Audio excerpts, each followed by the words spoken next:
Hey, what's going on, you guys? It's your boy 360 Stacks in this thing, baby, representing TKOG. Today I'm going to be showcasing you guys Shaddolls updated for this format. It's not branded. I took the branded stuff out. There's so much extra deck space issues when you want to play Invoked or branded or Dogmaticas, and when you want to play all from one deck, like you just like run out of so many utility spots, and ultimately I just trimmed down the deck and I cut a lot of like the other engine cards so that I can just, for one, get extra deck space, and two, like go back to playing like more of a Shaddoll oriented deck, because it felt like there was so much going on and so many moving pieces with the deck that like I seldom was playing Shaddolls, and like I don't like that feeling, because then like what's the point of playing the deck? And I know that there are like better fusion decks in the format, like Tier Limits and Branded. So like you would be doing yourself a disservice to ever consider Shaddoll or Invoked like as your pick, because you know it's just gonna feel like an uphill battle. Like Branded has arguably is just more powerful and broken cards. Like Shaddolls have like Construct and Aqualung and Winda, like Sheki, Grista, Annoy Tillis. They do have really, really powerful monsters, but like Branded's more consistent, Tillermit's more consistent. So like in order for Shaddolls to like get the consistency boost they need, like you need to incorporate like the Dogmatica cards and or like some Cartesia so that you can get the Finale Dragon to be able to like access your engine. However, it is literally one of my favorite decks, and it's one of the most iconic decks of all time. This deck is literally freaking goated. Like I personally love it. It's literally like one of my favorites. I would say like Shaddoll, Branded, Herald of Perfection, Dragon Maid are like, I don't know how to put like my top five, because like Sky Strikers normally is always like in my top five, but like this format, like Rika Sun Avalon and Unchained have been just like really good to me, and like Plunder Patrol always creeps in my heart. So it's really, really hard, but I know for sure, like Branded, Shaddoll Invoke, Herald of Perfection, and Dragon Maid are literally like my favorite decks without a doubt. Like nothing can really beat them in my heart. Like in the terms of like a choice, if I'm gonna pick a deck, I always pick what I love and what I enjoy and have fun. So that's just really like the end goal. If you guys like this kind of content, consider subscribing to the channel. Leave a like if you liked the video. Leave a dislike if you didn't. Yeah, let me know how I'm doing. I am like set up to actually get YouTube channel memberships now. Like I'm actually like I qualify for them. I still have my Patreon going. I have my Discord going. There's a lot of ways you can support the channel, and also like if you just want to interact more, So yeah, let's get into the profile. Is this deck positioned for this format? I don't think like it's necessarily like the best deck or anything. Do I ever play the best deck? I don't know. Stacks do, like never, not really. I play the deck that I'm the most comfortable with, that I have the most fun with, and ultimately, like I just really believe that like the pilot matters more than the deck, like 90% of the time. Sometimes decks are just so good. This is one of those decks like where it does reward you for skillful play, technical play. It's like super valuable. Being patient, super valuable. And like this deck actually is really, really good. It's just like the amount of cards that you have to play in your deck that you don't want, which is like Shaddoll monsters and Shaddoll spells and traps, or what like steers people away from it. But like I love it. I think it's really good. It's very powerful. Winda is still one of the most broken cards ever, and it's unbelievable how many people still lose to Winda even when they're summoning Finra. Like it's crazy. So yeah, let's do it. I'm going to do my structure that I always do. We're going to start with starters. We're on 3 copies of Meltdown, 1 Optimus Prime. This hasn't changed. We have 3 copies of my boy, Ali the Star. Card is just absolutely broken. This card is just basically cross-out Designator, and like we always draw Invocation. And even when he gets hand trapped, like having any one of these 8 cards, like El Shaddoll Fusion, or Invocation, are really, really disgusting. Like opening like Ouster plus Fusion Deployment is like literally game. If your opponent only has an out to Winda in the form of like a spell card like Talents, like your Mechaba just negates it, and like they literally just lose. They can't do anything, and like literally like people are still losing the Winda. It's crazy. Like so many decks are still losing the Winda. Like still like literally the FTK board for this deck is still gonna be Kaliga Winda. It collapsed up like everything. Kaliga bodies flew. Kaliga still literally is like Dweller. It even bodies Tier Limit. It's crazy. Honestly, I love this deck so much. So Ouster always gets negated, always takes a hand trap out of their opponent's hand. It's literally like this card just like hand loops your opponent, and it's still always a body.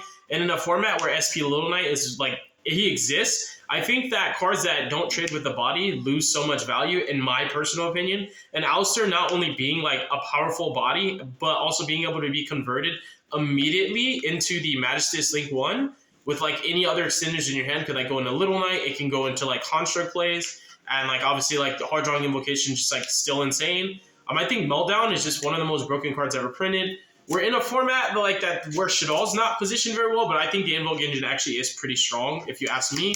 In my opinion, I think Meltdown like single-handedly trades with entire boards that leave like either one spell trap negate or none at all, because like this card completely like nullifies like the existence of everything else. Cards like Appaloosa, cards like Baron, not Baron, but Dispatter.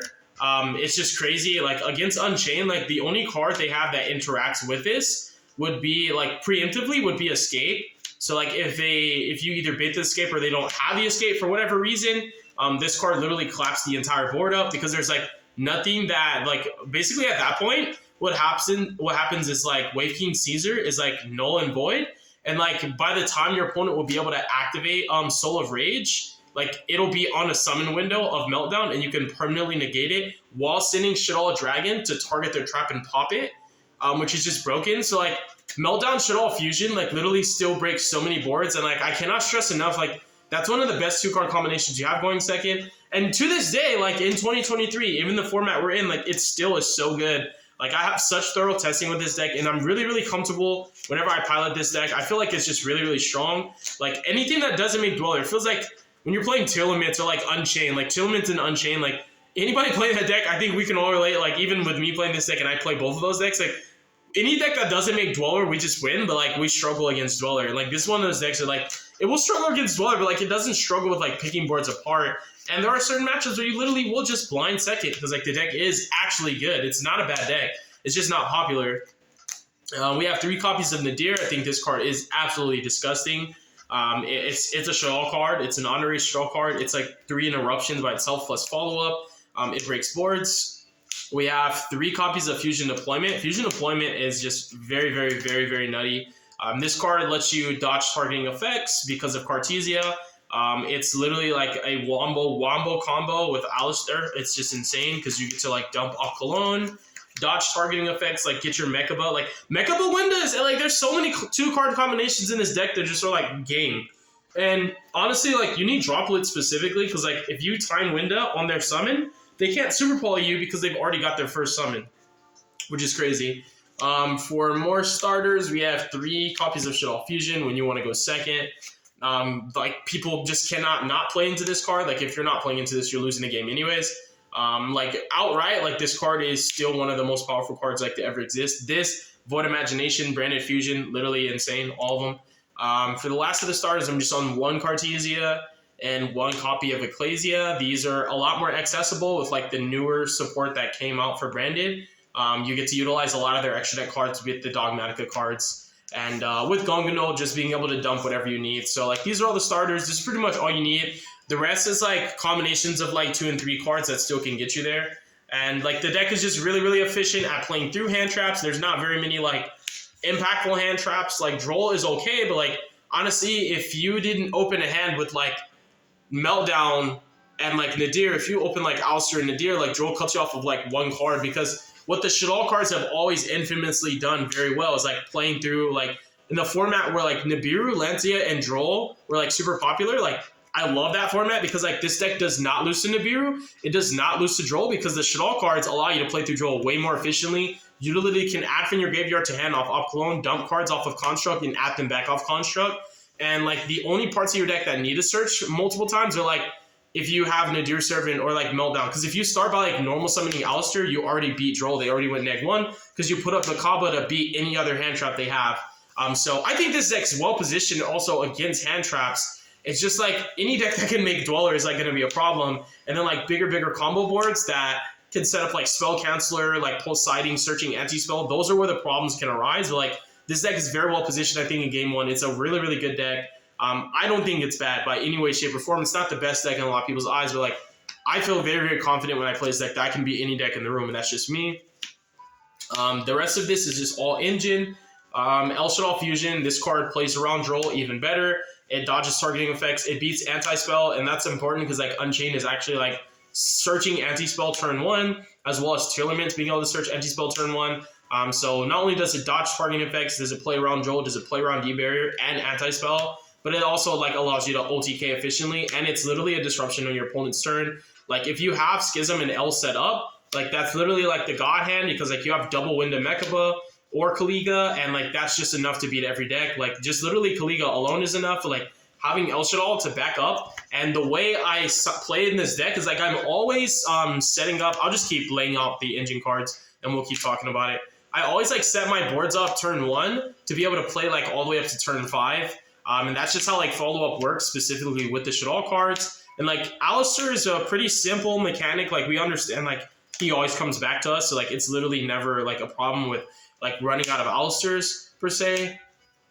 But like the way that we play Shaddolls is like we always are going to get access to Schism. It's pretty easy to access Schism. But like what we want is a really, really powerful and interact El Shaddoll Fusion on our opponent's turn. So what we do is like our boards are very simple. It can be like 1 to 2 powerhouses and then 2 to 3 back rows. And if our opponent like tries to make a tempo switch, like we can flip L and we can send a card like Squamata plus any one of our search Shaddolls that we wanted. Like as long as you're sending Squamata, you can summon like an Op Cologne using Squamata and like Genius or Squamata and Dragon. You'll be able to pop a back row, negate a monster off Genius, and permanently negate a card off of Op Cologne while giving yourself follow-up. So like that's literally like a 3-for-1. Or you can just summon another copy of Winda. Like even when I'm like on Shikinaga, like it's just it's very unfortunate that people like be opening double Finrear. So like what I do now is like I let them commit to their battle phase and like throw their battle phase away so I know I'm not gonna die. Clear my Winda, and then Winda them again a second time on their turn. And like the thing with like cards like Winda and Kaliga that's so good, especially because Finrear can be the bane of your existence, and like a lot of decks are playing it right now, is like Winda doesn't activate. And like also in addition to that, Kaliga doesn't activate, which is really, really crazy. And you can even just perm negate the Finrear anyways, it doesn't even matter. So I think this card's like literally probably like the 3rd best card in the deck. It beats so many cards, literally because it's a quick play. And it's literally a trap. Like El Shaddoll Fusion is actually just a trap. Like it's so good. It also plays into Dweller a little bit better because like you can El Shaddoll Fusion on your draw phase, like turn player priority, and like force them to shotgun the Dweller. As opposed to like you playing harder into it, losing more resources or valuable cards. Like it's an interesting card. I like how it like diversifies your interactions and the way that it is a disruption while also beating so many non-engine cards. And like double invocation is necessary. Like we're always on 2 Squamata, we're always on 2 Windy. Like they're just super vital. They're the best Shaddolls that you can play. Squamata's still the best. He's Construct without the name. And then Hedgehog is very, very, very, very good as a utility card. Ariel, this is just still a format where like graveyard decks matter. And a well-timed El Shaddoll Fusion beats so many decks because of literally these 3 cards. So you can always search one of these turn 1 and the other one gets dumped off of Squamata because you just like recur your cards so well. Like an El Shaddoll Fusion, like even like, and that's the interesting thing is like, because this is quote unquote the Winda deck, like you win so many games without Winda. Like just summoning Al Cologne against Unchained and like sending Ariel and like sending Genius to like negate a card and then like clear out their Shayama and clear out their Lord Yama. Like it disrupts the entire flow of their turn, their combo, and like now they really don't have a chance to like even lose to Winda because like you literally just stop their turn off of an L. And like their cards, every spot removal in this game is like not good unless it's like Expertly Noir or like SP Little Knight. And those cards are like really, really good, but like all the other spot removals, including like a lot of the Unchained spot removals, do nothing to this deck but give you pluses. So like Unchained's inboard, outside of like Wave King Caesar, really is not that impactful. Like they just, all they have going for themselves is literally just Little Knight and Caesar. And like that's the only valuable interactions they have because like every other card in their engine does not beat your deck at all. Like literally, like they need hard Omni negates to deal with this deck. Like monster negates specifically. These are just in-room requirements. This is like I play Ayashin, so I can like always go infinite off of my Dogmatica cards. So like I build this deck to like always be able to grind to turn 5 because like playing Shaddoll Invoke, like awkward game states come up all the time. It will arise where like you can't kill your opponent, but like they also can't play, and like turn 5 happens very, very often. So that's it for those. I think like every Shaddoll needs no explanation. Like these are one-offs for a reason. And then I always play Falco because like I'm always here for the grind. And grinding happens very, very fast with this deck because, like, again, awkward game states always occur when I play this deck. I play 2 Trap.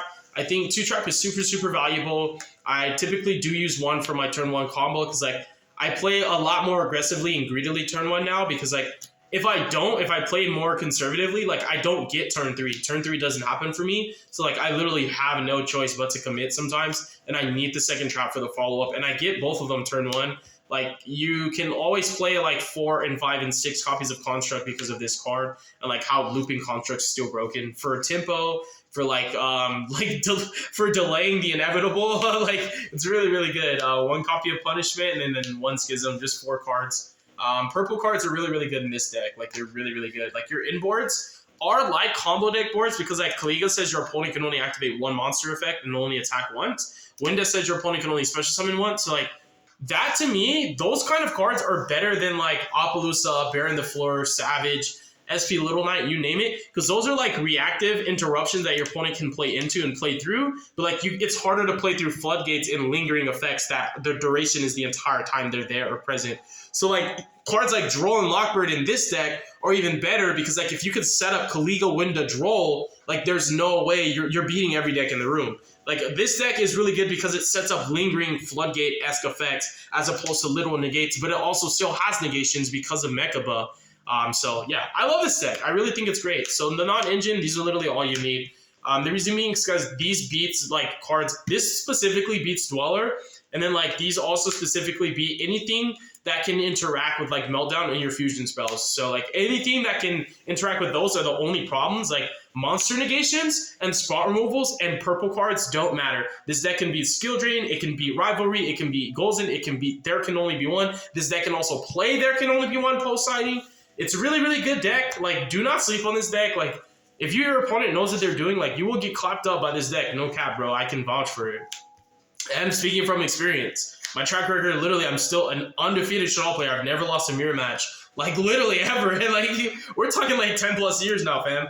We're on double copies of Construct, double Op Cologne. These are, like, literally all mandatory 2-ofs and double copies of Winda. Like, Winda is still clapping everybody up from here to Kingdom Come. My favorite Shaddoll is, like, normally Construct for, like, just tempo, like getting huge momentum. Like the card's just broken. She outs cards that can be targeted. Like you literally just can just kill it, which is really good. Something else that's beautiful, like how you shift your resources, is like you can force X-Pearly Noir out because like you actually do have an out in the form of Aguadis, because like you can get this card bigger than Noir. Like you can literally get this card for like ridiculous amounts of attack.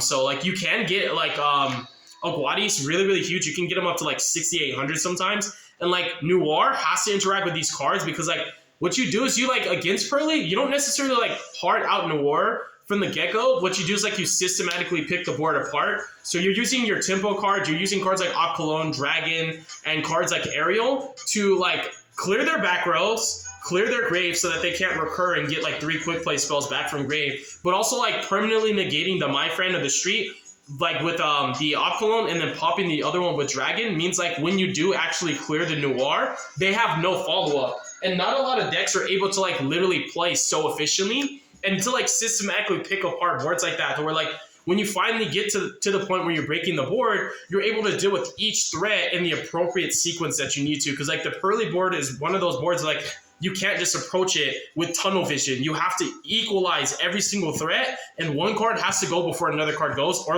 otherwise you just lose their follow-up. And like these cards do that so well, like Construct and Op Cologne, even if they get shuffled back off of Noir, like the thing is like Noir doesn't negate their effects, which is just crazy. And like as long as you have Meltdown, like if you activate Meltdown, it's going to trade with Noir every time. So like the fact that this deck forces Noir to resolve at least twice means like it's so easy to beat it. Like it's so easy. 2 copies of Mechaba, 1 copy of Aguadis, 1 Kaliga. Still love this ratio. I really like Kaliga. I like Raijin right now because like Droll's in the format, but like I'd much rather put up Mechaba after my opponent win neg 1 on Droll and like keep playing. We have 1 copy of Elder. Elder's just really good because of like, you know, Nadir Servant. Gongno, this is literally for Cartesia. And this card says like I don't need to draw Shaddoll cards, but like I can play Shaddoll cards on my opponent's turn. So this card's really broken. I'm very tempted to like play Omega so I can go infinite, but I'm already so greedy. Like sometimes I tunnel vision to like, what about turn 9? And that's just unrealistic. 1 Artemis. This is like my SP Little Knight. I don't have a Little Knight. You know, I'm just not trying to get one right now at this moment. Like I got a lot of builds coming up right around the corner. But like Selene is a cool like filler. I'm not on like Alpaloosa or Cross Sheep. Like I do love Cross Sheep, but like post siding, like I'd rather like side dwellers. So like Cross Sheep's really good because it makes it easier to make dweller. But like I just feel like Kaliga still beats dweller. The only thing Kaliga has a problem with is like droplets, and then like if your opponent's able to set up planet. But like in order to like be able to pop Kaliga with planet, they have to get really, really lucky because like they need to activate more than one monster effect to literally get to a tier name. And then they still have to activate that tier name to be able to trigger planet to pop Kaliga. So it literally is like nigh impossible. They have to get really, really lucky. And like I haven't played against a tier limit player that like high rolled into a Kaliga window board and like beat it. So like I like this card. It gets momentum back. It gets back like your Ecclesias. It gets back your Opcolones, and like you can just continue like to infinitely loop your resources. And then the Despia card. I like this card a lot. You can summon like either Ecclesia or Cartesia off of this, which makes it like better than the Dogmatica fusion that you can play. And like the fact that it's an actual target off Gungnome makes it even more valuable. So that's that. I think that's pretty much it, you guys. I think that's all I really have for the deck profile. Hopefully you guys enjoyed it. I love this deck to pieces. It's super duper fun. It's one of my favorite decks ever. I love it. I love playing it. I'm addicted to this deck. It's super fun. Thank you guys so much for watching this content. God bless you. Make good choices. Don't hurt your brain cells. Stay tuned for future content. And yeah, if you guys want to see me play this deck, bro, I'll go crazy with it. Peace.